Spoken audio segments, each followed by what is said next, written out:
Oh, interesting. Well, we are live, but Twitter is trying to extract services from me in order to stream on the channel. That's interesting. So now I have to like upgrade to stream. That's really nice. I didn't know that. Anyway, here we are. So yeah, thanks Elon Musk. The love letter is in the mail. So welcome everyone, and please type in a comment or two so I know that the LinkedIn commenting integration is working. LinkedIn's been a little glitchy lately, so please help me out there. And today I have Barb Mosher Zinck. How you doing? I am doing great. Thank you for inviting me. Yeah, glad to have you. Barb and I have a long-standing relationship for Diginomica now. Barb's been our digital marketing lead at Diginomica for a long time now. So we've had a lot of great back and forth over the years, but this is our first live show together. So that's cool. Yep. And we're here for a very spicy and I think important topic, which is generative AI and creativity. So this is a topic that is in part of my workshopping series. And the thing I like about this series is that I get to kick things around with you all as well. And then we come up with some hopefully better ideas that I can eventually use in writing and maybe even create some methodologies around it.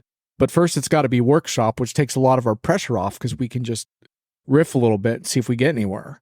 Thomas Wiebernight is here. Thomas, how's that for the name pronunciation? I think that was better than when you were on the show. Thomas was in the first workshopping for this topic.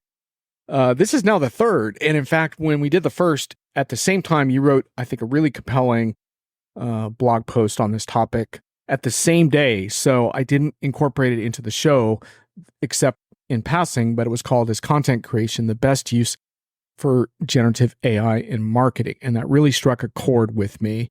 And so we're going to talk about that today and sort of your inspiration behind the post and all that stuff. I do want to say before I get too far that I've started to codify some of my views on this thanks to the workshopping. So I'm going to summarize a few views, but I actually wrote about Barb's piece in my Enterprise Hits and Misses Roundup.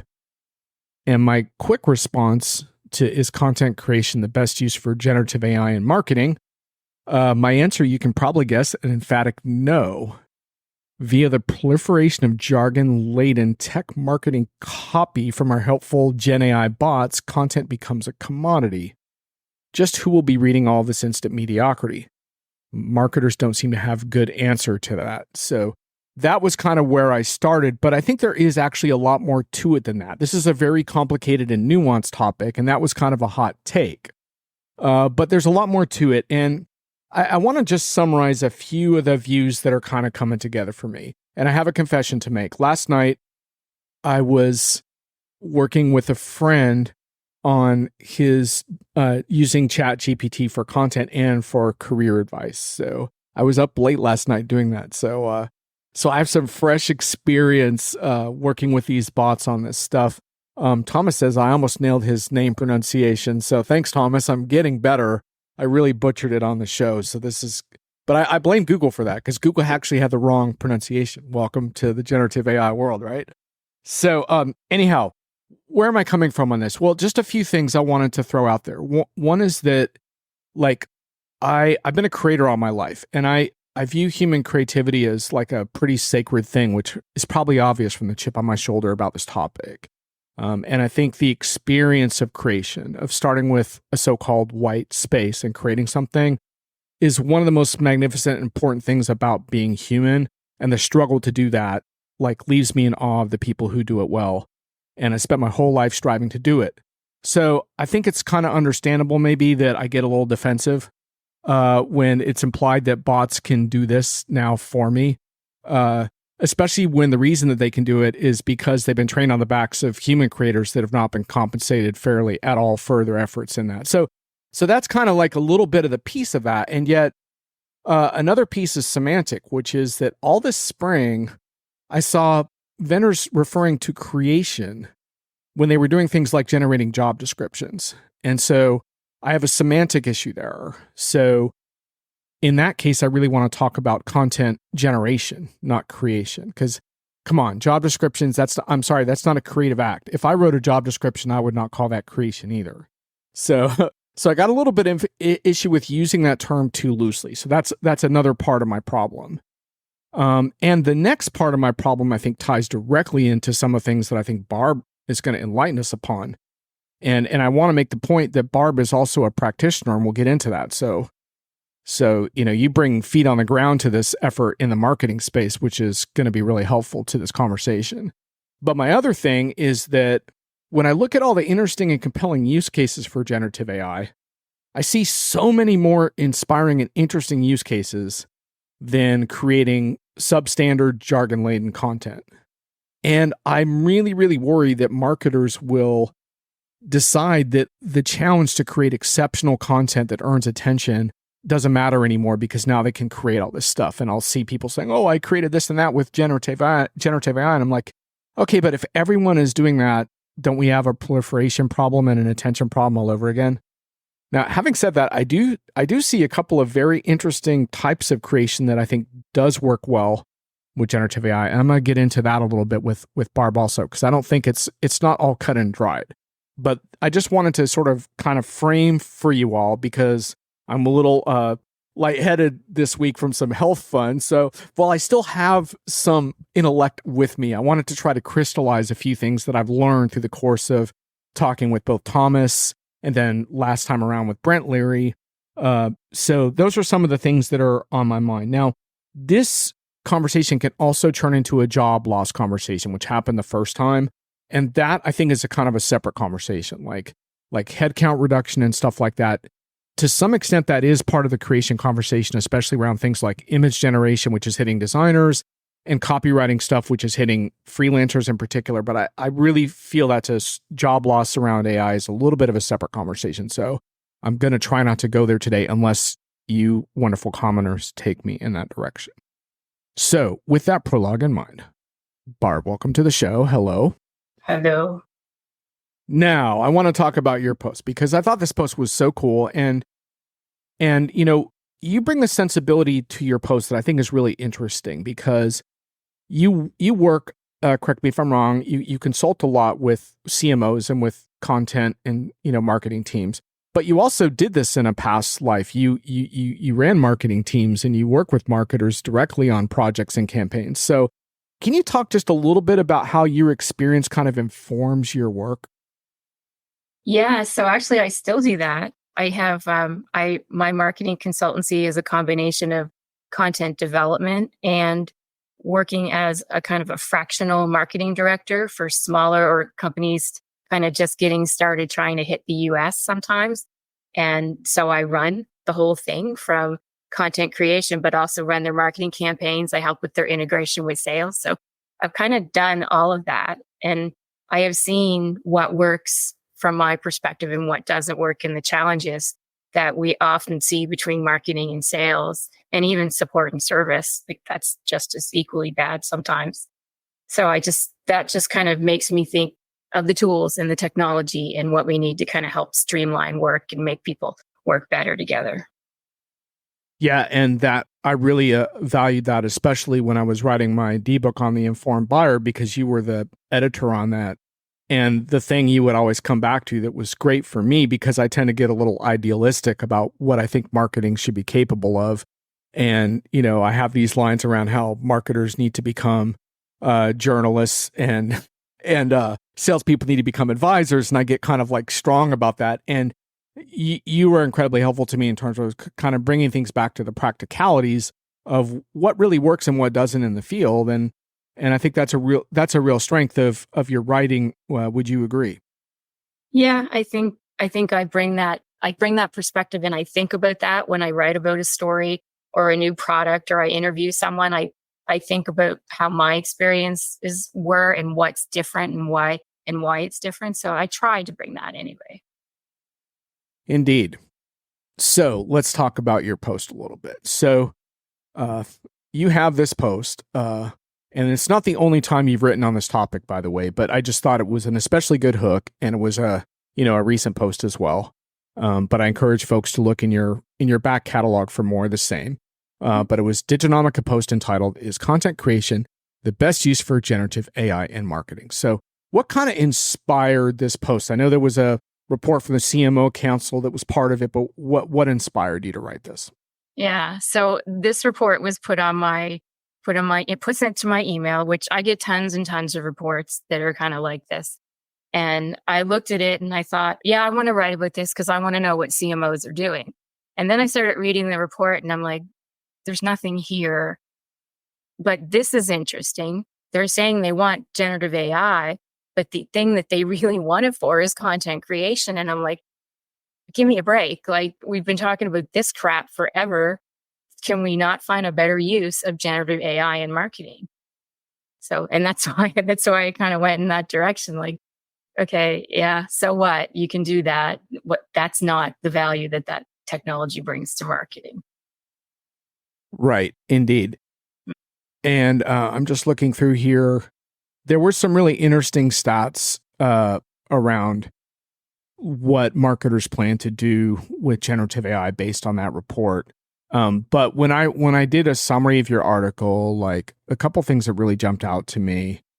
You said, I look at tools sales teams are getting that include generative AI.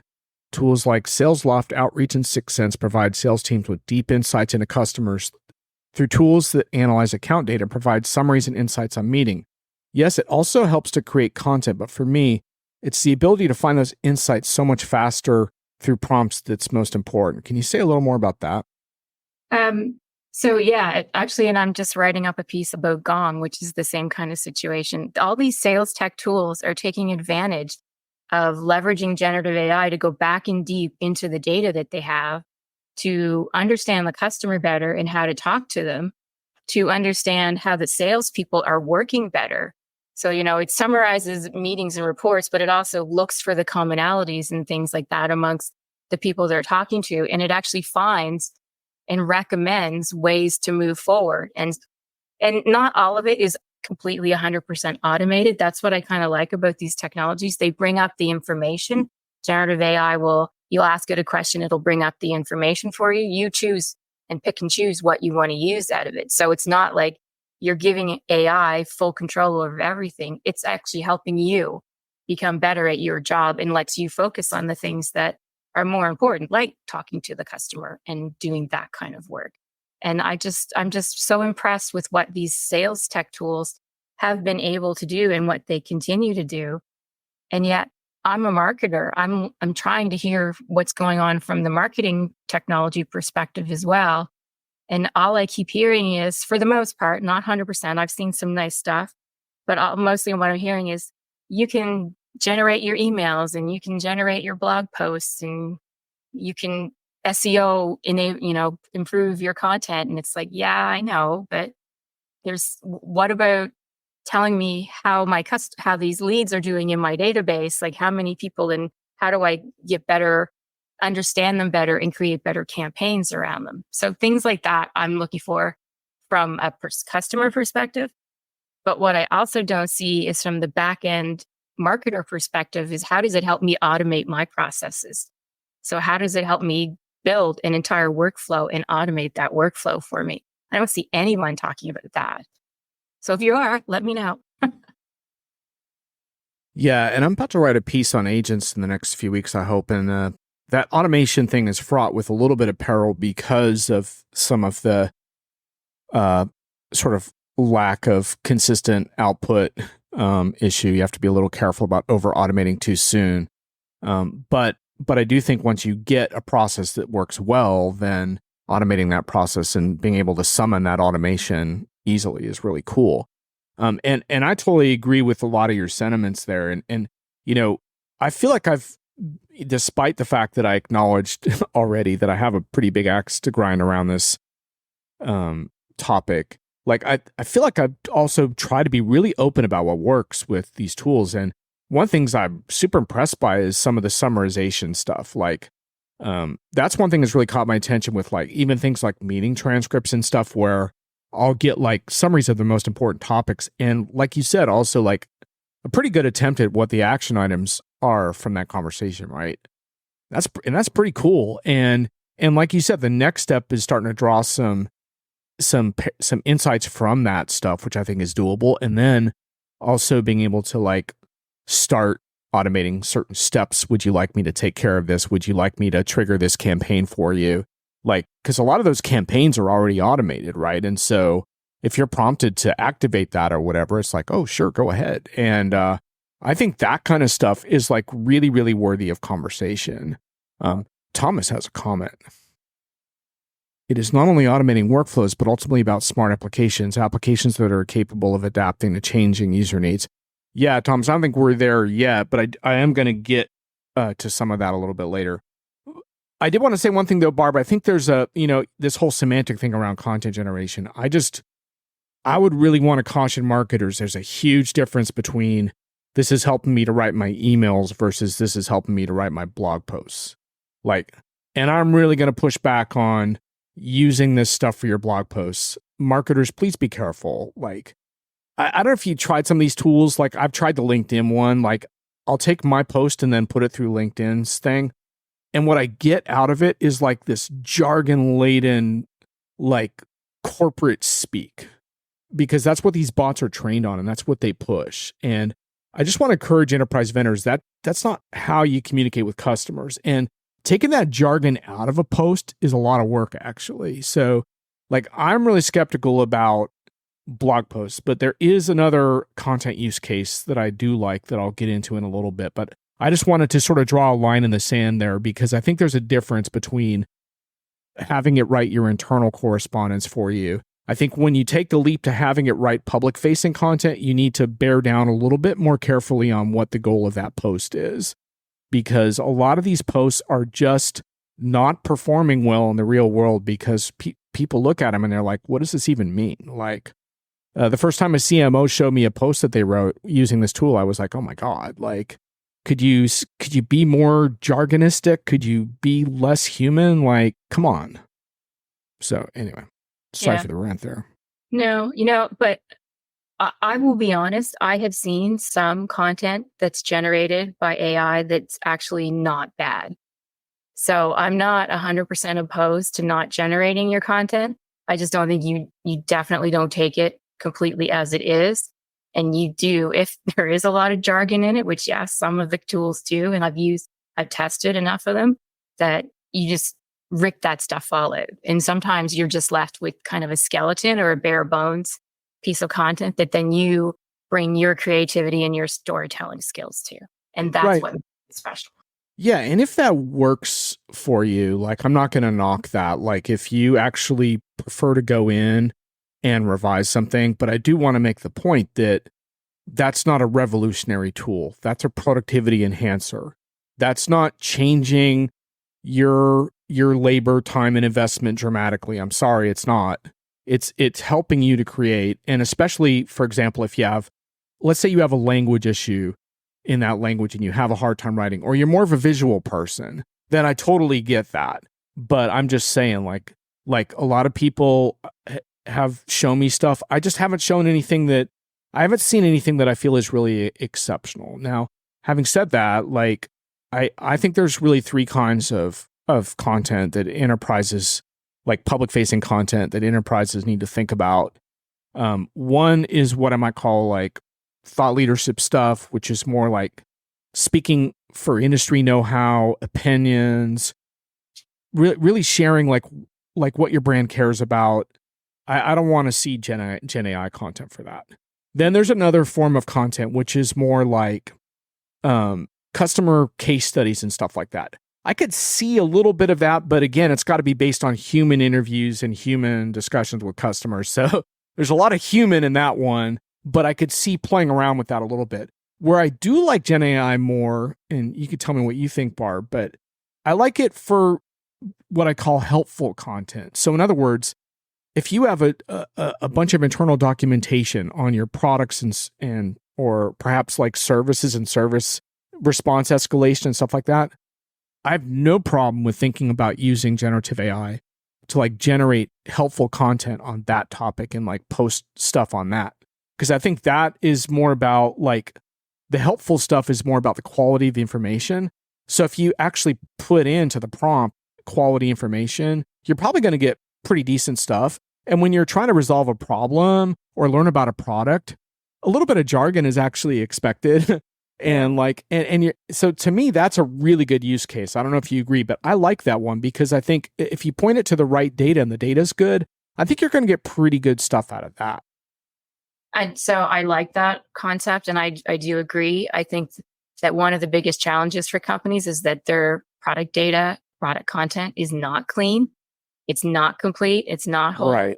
And so when you put your tools against it, you're not getting back the best information.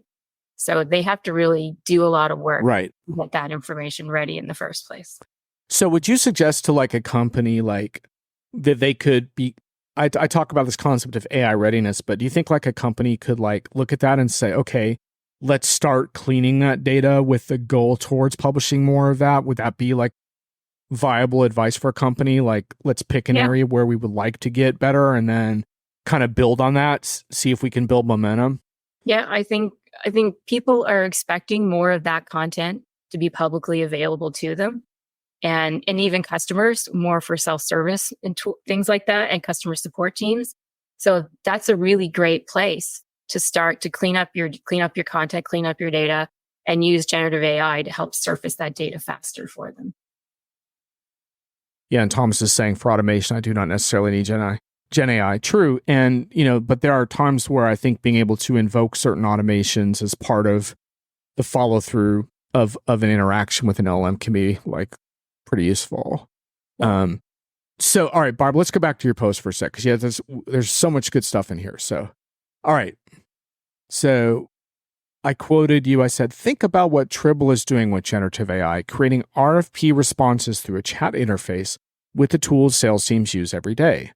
Why must marketers move between multiple tools to find information, analyze campaigns, define segments, write new content, and build marketing campaigns?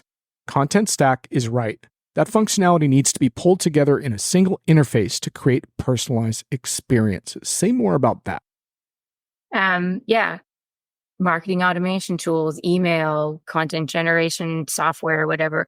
You're everywhere. Your analytics tools are separate. You're everywhere trying to figure out how to piece all of this stuff together. Content Stack just recently announced personalization at scale kind of capabilities where they actually pulled in A/B testing into where you actually create and manage the content. And they do all the analytics in the same place so that you can automatically surface the content that's right for the person who's looking at it. And you don't have to look at it, and you can see it and you can manage it from the same interface if you're the marketer. So you don't have to go to all these different tools to try to piece it all together. It's all right there in one interface for you to work with. Now, theirs is just for the website, or mobile experiences or whatever. But why can't we do that for all of our front end experiences? Yeah, it's really interesting, right? Like this notion that this UX and application complexity that bedevils marketers could be simplified with generative AI. That's interesting, right? Yeah.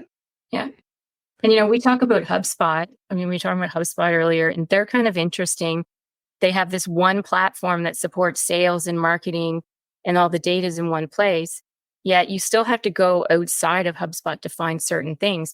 They would do really well to kind of start really beefing up that platform with more marketing tools to actually bring all of that market capability in one place. I'd love to see them go there.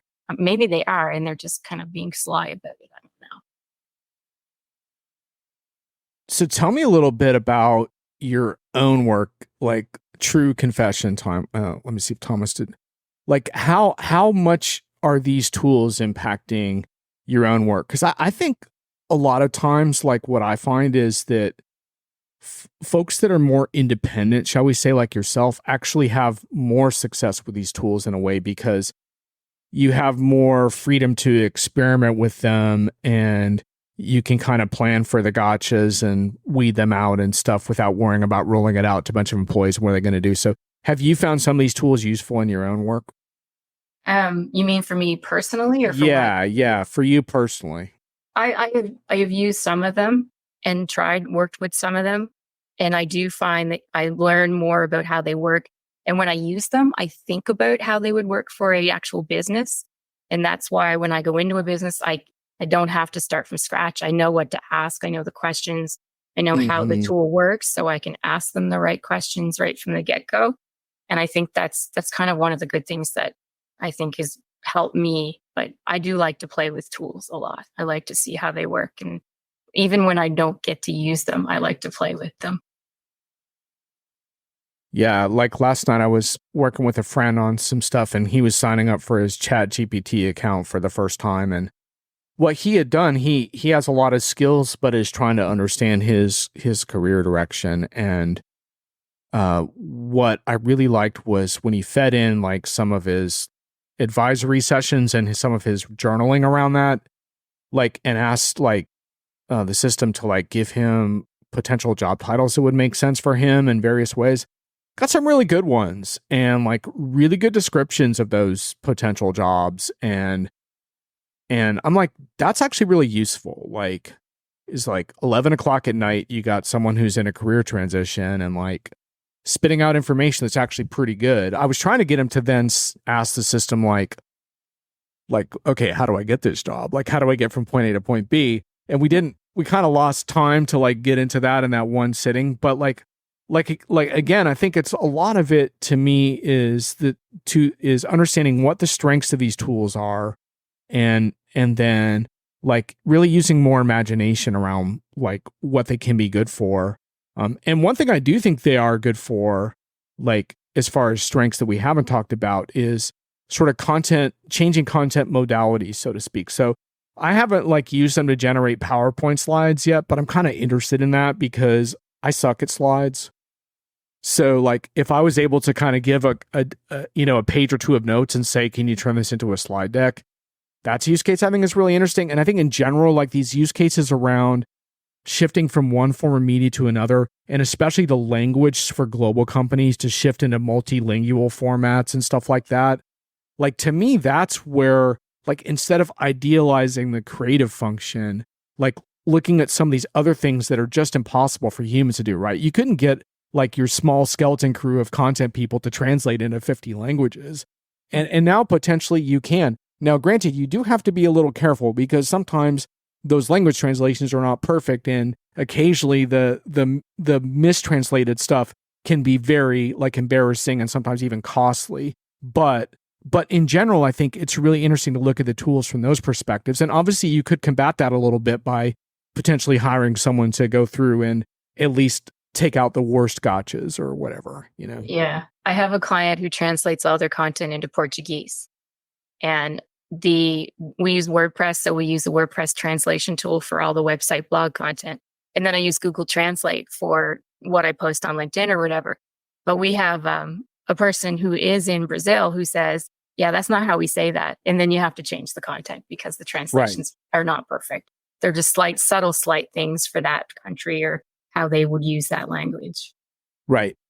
But in theory, that does still save a lot of time, right? Yeah. Like, Yep. Because he says, so give me the translated version and they'll give you the slightly cleaned up version of it. So he loves it. He loves it when I do that. yeah. So it's really down to use case a lot of times, right? Because like for me, like in, when I look at like podcast transcripts, I don't want to clean those up in English, for example, because it takes too much time. But, in a polished article, translating into a bunch of languages and having people in those native dialects just proof them really quickly to make sure there's nothing really horrible in there. I can see the real value for that. And then on the road this spring, occasionally I would run into just use cases that I just thought were exciting, like that weren't as oriented towards like, reducing a little bit of productivity efforts, but it was more like things like I interviewed a gaming company that was using real-time data and analytics to help train their competitive gamers, and they're winning tournaments based on what they were doing. I'll publish an article about that. They're called Team Liquid. But I was just kind of inspired by those things because I felt like we sometimes are becoming a little bit limited, and I understand why, because I think companies do like these productivity use cases because it lets them get their feet wet right in a safer kind of domain. But there's just so much more cool and interesting stuff. And in that piece I wrote a few things. Where is the piece on the app impact? Well, I don't see that. Oh, well, here's what I wrote about that. I said that I think so many stories this spring were about productivity pilots, but what about creative app building? What about utilizing big data sources in imaginative new ways? And I also felt like we lost track of a lot of like what the human collaboration potential was, because one of the things I thought was coolest about that use case was how developers from different companies were working together in the same Slack channels on the same games and like collaborating in new ways across corporate walls. And so I think a lot of times like we get infatuated with the tech story and forget about, how remarkable human collaboration can be if we do it right instead of being really siloed, you know what I mean, in these old ways of working. So I really like the stories where all those things converge. And I hope going forward we see more of those, I guess. That's kind of where I'm coming from. We should. I mean, that certainly should be kind of the direction that we're heading in, where we can partially automate processes and then bring people in to the processes at the right place to collaborate together. Right. That's what I would love to see. Yeah. So what's next for you in your research on the impact of generative AI and for marketing and sales? What are you looking into now? What questions are you asking and looking for? Well, I'm looking for those tech brands that are kind of automating the back end part with generative AI and other types of AI at the same time. So I'm seeing lots of stuff with content generation, lots of stuff with personalization, personalizing the customer experience. But I actually want to see some more back end capabilities. Where is it working on the back end to help marketers do their jobs better? And yeah, it is about productivity and it's about efficiency and it's about allowing them to bring more of their creativity and their ideas to work. Something else is doing all the basic stuff for them. And I'm really hoping that someone's going to come forward and go, yeah, Barb, we're working on this. You got to see this. It's pretty cool. Yeah, I like that too, because like that turns the tables a little bit on the creativity conversation in good ways for me, which is like once you start talking about freeing humans up to do more creative stuff, I get more excited about the conversation because I feel like we spend so much time in the administrivia of whatever it is we do for a living. You know what I mean? Like we all have it. Like marketers have their campaign management chores, finance people have their book closings. I have my insane event travel booking administrative chores. Like, and the more you can free up from that, to me, the more exciting things get. But I think there are tensions in this conversation because creators are to some extent under attack by these tools, which is why I have like an aggressive mindset around it. And I understand some of what that's about, and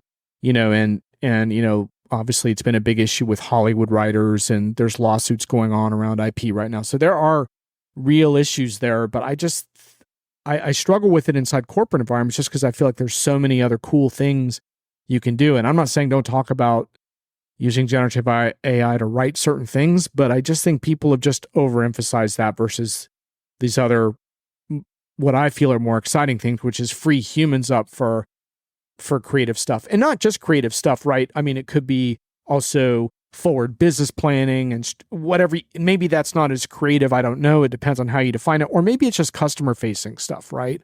Like spending more time with VIP customers, building relationships, or whatever that is freeing you from the mundane. If we can have that conversation, then I don't care whether it's generative AI or RPA or Thomas was saying it's not necessarily AI that's doing the automation. I don't care what it is. If it's putting that stuff like as a lower part of your job, like say as a marketer, so you can spend more time on creative, exceptional content, then now you have my attention. So yeah, but I think the challenge with that, because that's where we should be going. But I think a lot of companies and a lot of executives and companies think, I don't need you as much if I've got this tool that's taking away part of your work. And that's the challenge that we're fighting against. Is there's a reason we want it to take away that work so we can deliver better service, better, support to the company. And until executives accept and understand that, and some do, but I think there are a lot more that don't, that we're gonna struggle with that conversation.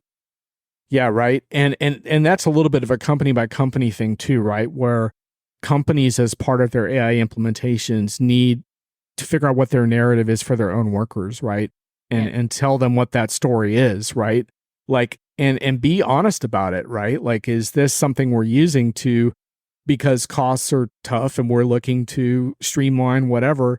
Okay, well, let's at least have an honest conversation about that so we know where we stand. But I think a much more interesting conversation is like, look, this isn't about replacing your job. This is about having more impact. And if we can, what I want to say here from companies is, we're going to try to do this and have more impact with our people and have you enjoy your jobs more, do more fulfilling work, and have a better bottom line result.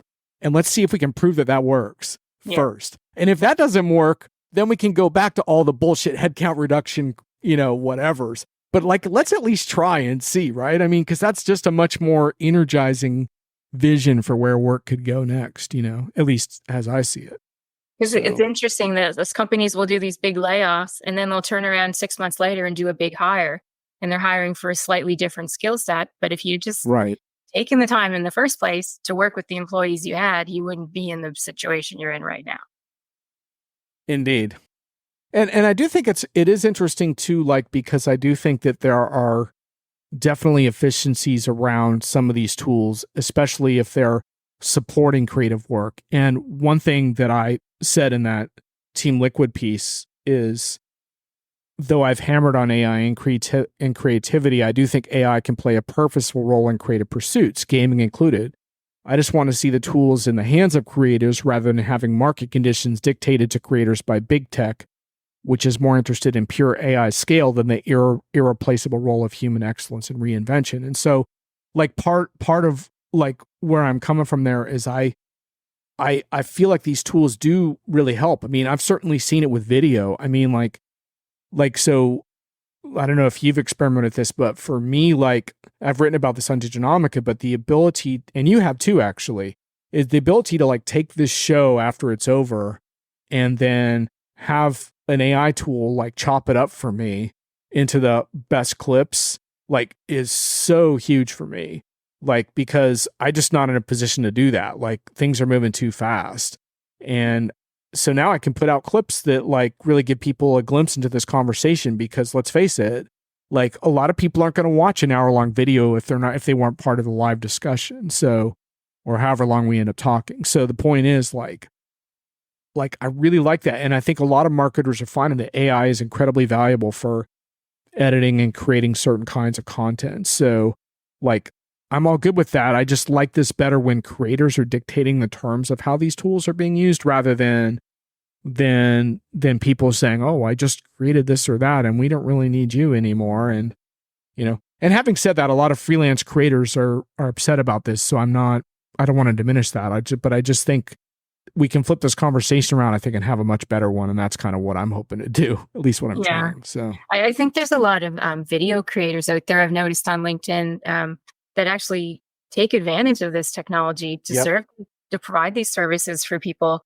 There's actually quite a few popping up. But I love when I do a podcast. When I used to do it before this stuff came out, I could never do the clips because I never had time to read through and cut the slices of the conversation up. And now I have a tool that will do it. And sometimes it's bang on and it's just perfect clip. But at the other times I have to adjust it. But it lets me do it so fast and so easy. I can get 5 or 6 clips from a podcast in a half an hour compared to what it would have taken me before.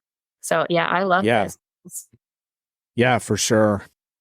And it's not just AI stuff either. Like, I just think in general, like, that automation in the hands of humans can be really powerful if it's well designed. And like, so like when I produce my podcasts, I use a service that essentially does a lot of the sound optimization for me and then the distribution for me.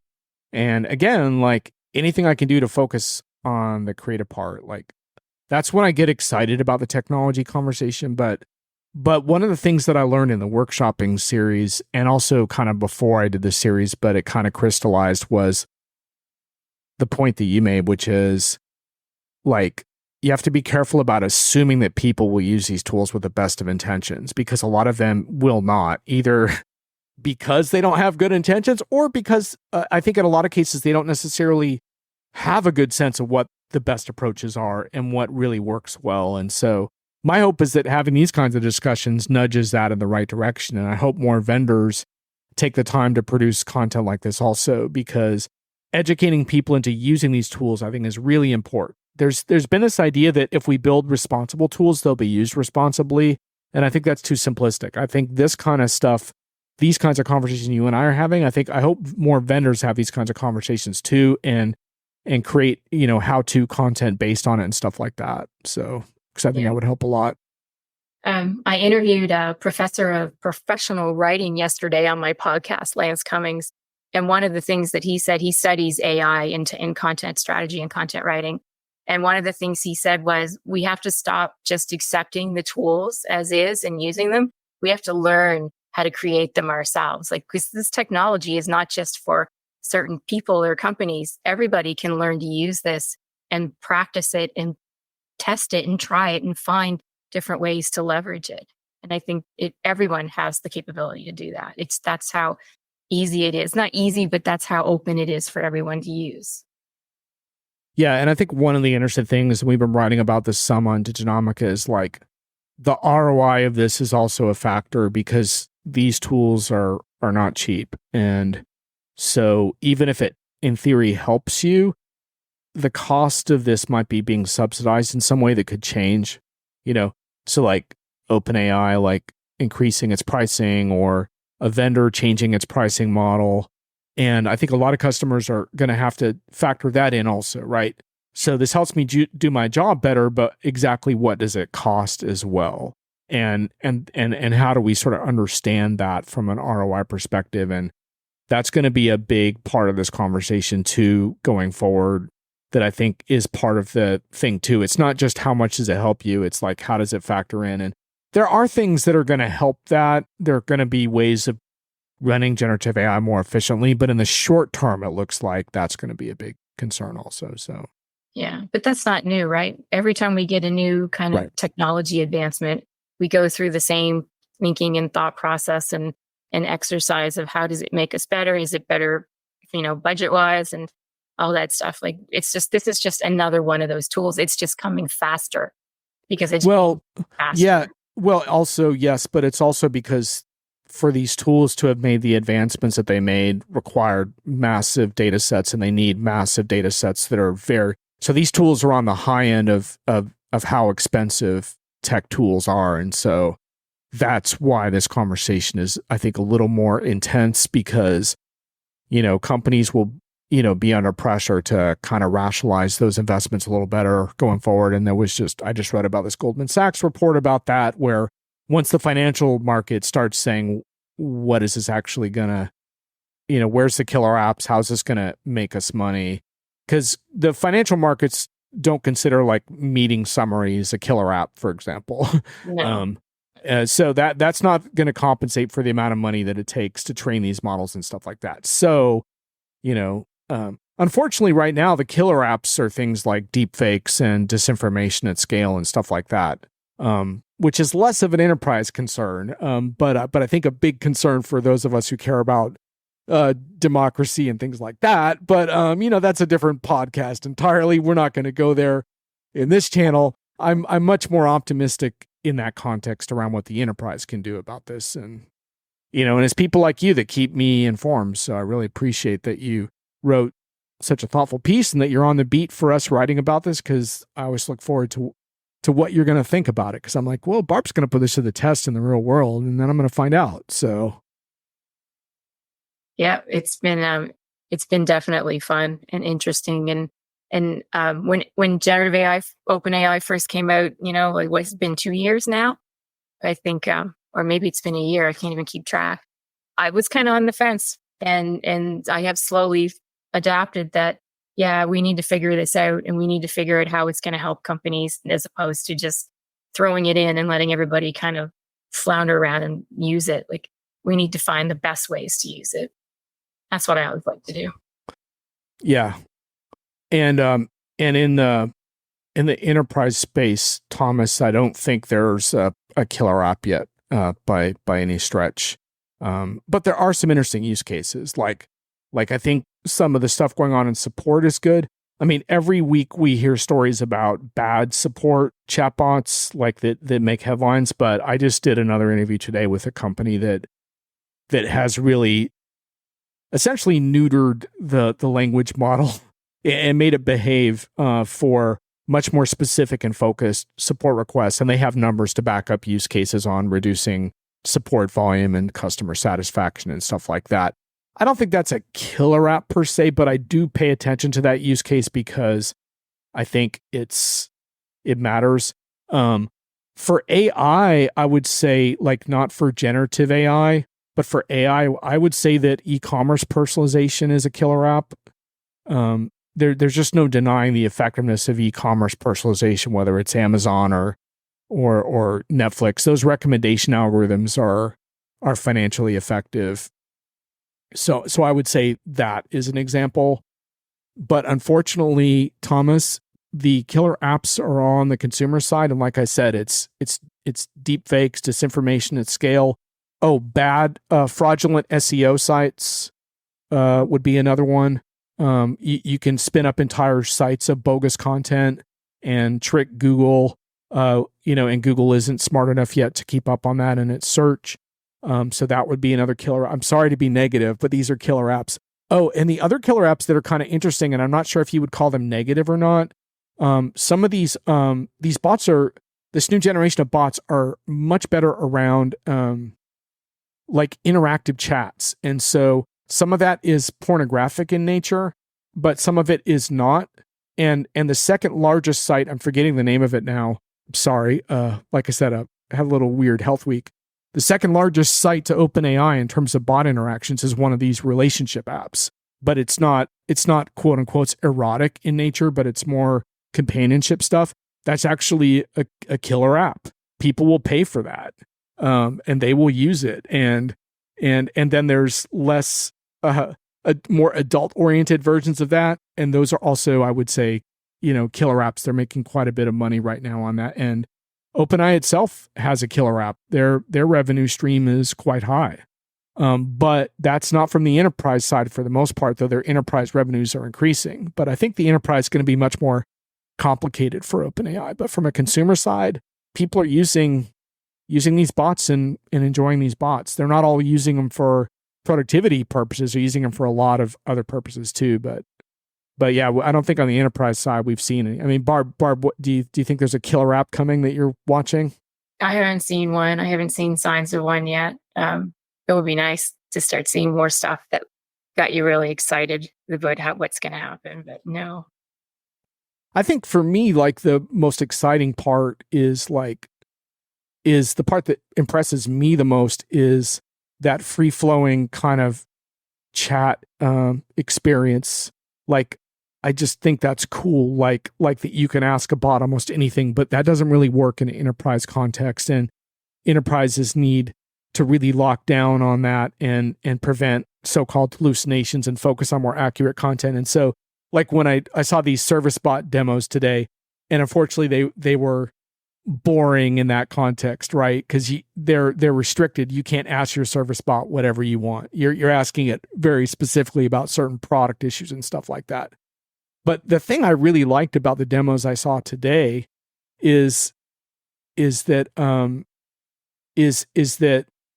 wait, Thomas, you said the enterprise killer app is the one you mentioned above. Can you just restate it for those that missed it? Because my memory is really short today.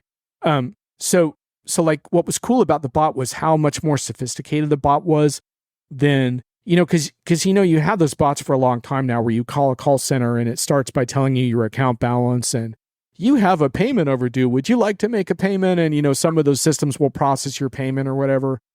Well, they were doing demos for me and they were doing stuff like, actually, I'd like to pay $35. Wait, I want to pay $52. Wait, how much is my balance again? Like, acting kind of a little scattered like a typical human would. And the bot's kind of going along with it and saying like, oh, okay, yeah, you could do that. Oh, I understand, blah, and I was like, oh, cool. Like, that's actually like really interesting to be able to interact a little bit more like you would with the human, as far as like you don't have all your ducks in a row. You don't know exactly what your account balance is.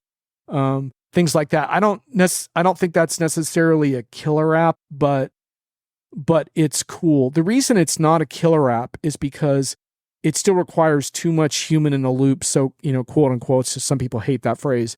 It still requires too much adult supervision. Whereas the reason those relationship bots, Thomas, are like a killer app by comparison is that you can have thousands of those conversations going on at scale without any human supervision. So that's the difference in the revenue model and why that's so much more powerful than the enterprise models at the moment. The application that automatically adapts to changing user needs. Okay, I'm talking about killer apps that exist now, Thomas, not hypothetical things that might someday be apps. But I will say, if the best site to follow for the consumer stuff, I really like 404 Media, independent journalistic outfit, and they did a report on this one that I'm thinking of, and I'm trying to find it now while live, which is like fraught with peril. Here we go. And you may not have, Barb, have you ever heard of character AI? Maybe. It sort of sounds familiar. It's valued at $1 billion. Holy crap. And we're sitting here in an enterprise context. We don't know anything about character.ai, but it's the second most popular bot platform to OpenAI. And it's valued at $1 billion after raising $150 million. It allows users to create their own characters with personalities and backstories, and choose from a vast library of bots, etc. And character AI is not one of the ones that allows for like erotic stuff. You can be kind of romantic. Supposedly, you can kind of manipulate that a little bit, but they're trying to be careful about that. But what's interesting about that, of course, is that in that context, you don't have the same accuracy problems of a bot giving you advice about resolving a service issue or an equipment malfunction or whatever. Like you're engaging in conversation, so things can go a little awry. But what was interesting about the article that 404 Media wrote was that that the reason that got up into their story was because this bot, the users were reporting that their bots' personalities have changed, that they aren't responding to romantic roleplay prompts, are responding curtly, are not as smart as they formerly were, or are requiring a lot more effort to develop storylines or meaningful responses. So I found that really interesting, Barb, because that's like a different kind of risk. Like it's more of an emotional risk in a way, right? Because you form a little bit of an attachment to a bot, and then you log online one day and the personality is totally different and it doesn't remember the context of your past discussions. I could see that being pretty disruptive. Yeah. I don't think a company would want to take the risk of doing that, but that would be interesting to see. Yeah, I mean, it's certainly working for character.ai. They're making money. Thomas says we agree there is none yet, hence the hypothetical one. Thomas, the only reason I'm taking issue with your hypothetical one would be because I think it's a little ways off. Actually, I do like this one though, and this gets into a different angle on the creativity conversation because we could have a big debate on whether coding is creative or not. But Thomas says another one might be the one that lifts developer productivity by a factor of 10 or more. I mean, Thomas, I think what's really interesting about that is I think that the more enterprisey your code needs to be, the less of a killer app it ends up being, because there's so much stuff around, security by role and, various kinds of integrations and API calls and complexities of enterprise code and stuff, that there's a lot of big debates around like the extent of the productivity gains. But one thing I'll say about generative AI and creativity, Barb, and we should wrap pretty soon, but I think this is an interesting one, is it's really good at syntax and structure. So like if you had like a raw amount of text you wanted to convert into a screenplay, I think I would use Gen AI for that, because it could create all the screenplay oriented stuff that's so tedious to type out, like who's saying what when, who enters where, interior, exterior. Code is a little bit like that. code has all kinds of syntax, and Gen AI is really good at that for the most part. And so I do think, Thomas, that you're not necessarily wrong that the developer productivity could be like one of the things there. It's just, I see too much debate still amongst developer communities around that. And it feels like the more enterprise grade, quote unquote, the code needs to be, the more it's kind of a mixed bag, and it depends a little bit on the developer themselves. And, senior developers tend to like it less, junior developers more, but then some senior developers like it because they can then fix it. Some say, I don't like having to fix code. I'd rather start from scratch. So I think it's a little bit like the writing conversation, but I do think it's a little more powerful for code, in my opinion, than writing, just because of the syntax of code. So I agree with you. That's one to watch. I don't think it's a killer app yet, but I think it might become one. So good one, Thomas. Thank you. And Thomas, thanks for joining the chat, because I got the rug pulled out from under me by Elon Musk today. And this didn't stream live on Twitter, so my Twitter peeps didn't get to see this. So I got no Twitter participation. Bummer. But you held it up for us. Thank you so much, Thomas, because that was invaluable to kind of keep us on track a little bit. And Barb, thank you for indulging the workshop. Thank you for inviting me. That's kind of fun. Your insights were most welcome. Thank you. That was really informative and useful for me. So much appreciated. Look forward to sharing this replay with folks after the fact, and look forward to your next article. Yeah. Have a good one. Thanks.